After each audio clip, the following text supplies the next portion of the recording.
কংগ্রেসের সঙ্গে ছাড়াছাড়ি আগেই হয়ে গিয়েছিল। এবার ইন্ডিয়া জোটের সঙ্গেও এক প্রকার সম্পর্ক ছিন্ন করে ফেলল এম.কে স্ট্যালিনের ডিএমকে। আগামী 8ই জুন দিল্লির ইন্ডিয়া জোটের শীর্ষ নেতৃত্বের যে বৈঠক হওয়ার কথা ছিল, সেই বৈঠকে যোগ দেবেন না তামিলনাড়ুর প্রধান বিরোধী দল ডিএমকের সাফ কথা। যে বৈঠকে কংগ্রেস থাকবে, তারা সেখানে থাকবে না। 5 রাজ্যের বিধানসভা নির্বাচনের পালাবদল ঘটেছে 2 রাজ্যে। পশ্চিমবঙ্গে তৃণমূল কংগ্রেসকে সরিয়ে ক্ষমতায় এসেছে বিজেপি, আর তামিলনাড়ুতে ডিএমকে সরকারের পতন ঘটিয়ে রকেট উত্থান হয়েছে অভিনেতা থেকে রাজনীতিবিদ হওয়া বিজয়ের দল টিভিকের। সে সময় প্রশ্ন উঠেছিল, এবার ইন্ডিয়া জোটেও কি বদল হবে? ফলাফল ঘোষণার 1 মাস কাটতে না কাটতেই বদল হলো ঠিকই।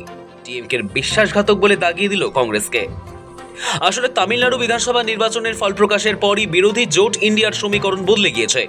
তামিলনাড়ুতে অভিনেতা বিজয়ের দল 108টি আসন পেয়ে বৃহত্তম দল হিসেবে উঠে আসার পর 5টি আসন পাওয়া কংগ্রেস ডিএমকের হাত ছেড়ে বিজয়কে শর্ত সাপেক্ষে সমর্থন করার সিদ্ধান্ত নেয়।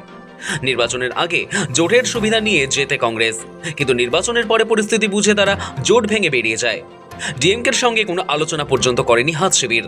তাতে স্ট্যালিনের দল এতটাই ক্ষুব্ধ যে কংগ্রেসকে এবার তারা এক প্রকার অচূত তালিকায় ফেলে দিতে চাইছে।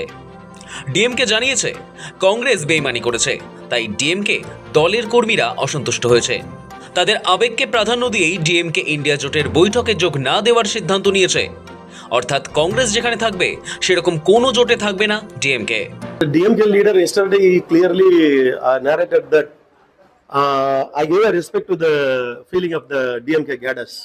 So we are not going to participate in the India Alliance. देखिए, इंडिया गठबंधन की एक महत्वपूर्ण बैठक दिल्ली में 8 जून को है। कांग्रेस के नेता जनरल सेक्रेटरी के.सी. वेणुगोपाल जी का उद्धव जी को उस बारे में फोन आया था, बातचीत हो गई है। हम सोचेंगे क्या करना है।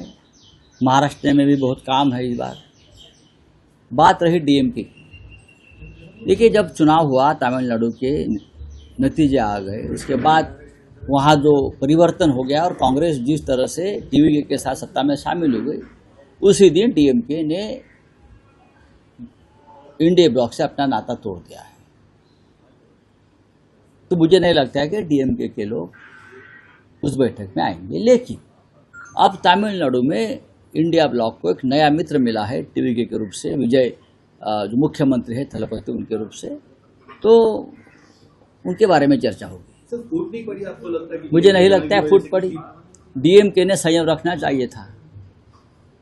डीएमके ने संयम रखना चाहिए था। जिस तरह से स्थिति बनी है तमिलनाडु में, तो कांग्रेस के सामने कोई दूसरा पर्याय नहीं था। India Alliance is tukde now, and on 4th of May there will be nothing called India Alliance. It will be the last breath that was predicted, and it has come true.